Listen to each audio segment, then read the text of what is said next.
सांसद खेल महोत्सवના સમાપન પ્રસંગે ઇન્ચાર્જ ડીઈઓ વિધાનસભાના દંડકને પગે લાગવાનો મામલો. सांसद खेल મહોત્સવના સમાપન પ્રસંગે ઇન્ચાર્જ ડીઈઓના વિધાનસભાના દંડકને પગે લાગવાનો મામલો. ઇન્ચાર્જ ડીઈઓ મહેશ પાંડે જાહેર મંચ પર વિધાનસભાના મુખ્ય દંડકને પગે લાગ્યા હતા.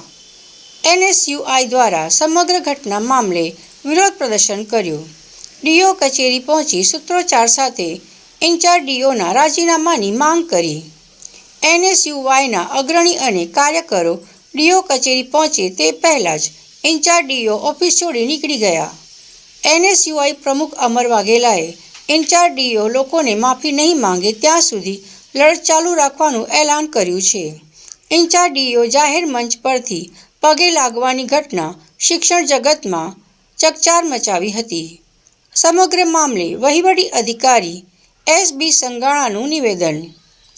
એનએસયુએ દ્વારા ઇન્ચાર્જ ડીઓ રાજનેતાને પગે લાગતાનો વિડીયો મામલે વિરોધ પ્રદર્શન કર્યું હતું. ઇન્ચાર્જ ડીઓ માફી માંગે તેવી માંગ કરી હતી. જેવી રીતે વડોદરાના ડીઓ દ્વારા જે સમગ્ર શિક્ષણ જગતમાં એક શરમજનક વસ્તુ શરમજનક એમના દ્વારા કરવામાં આવી હતી અને જાહેરમાં એક સાંસદના ભારતીય જનતા પાર્ટીના તે પગે લાગ્યા હતા.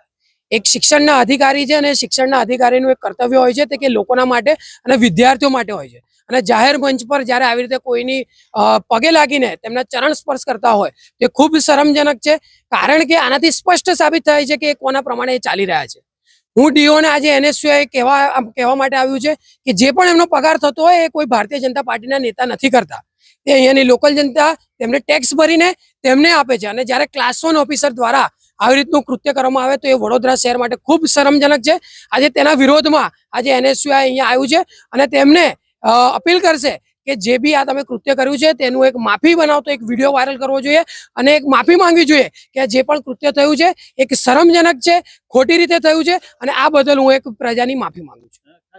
100% અમને ખબર હતી કે ક્યાંક ને ક્યાંક સમાચારની આ વસ્તુની જાણ થતા તે તેમની ગેરહાજરી બતાવશે અને એ રીતનું જ અત્યારે દ્રશ્ય તમને જોવા મળશે. કારણ કે તે પણ જાણે છે કે આ એક ખોટી વસ્તુ થઈ છે. ત્યારે પ્રજાના પૈસા લઈને ત્યારે જાહેર જનતામાં તમે કોઈ નેતાના પગે પડતા હો તે ખૂબ ખોટી વાત છે. પણ જ્યાં સુધી ડીઓ અમારી સમક્ષ નહીં આવે ત્યાં સુધી એનએસયુએ માંગ ચાલુ રાખશે અને રોજબરોજ નયા રચનાત્મક કાર્યક્રમો કરીને ડીઓના જે વિડીયો છે તે માફીનામાની માંગ અમે લોકો કરતા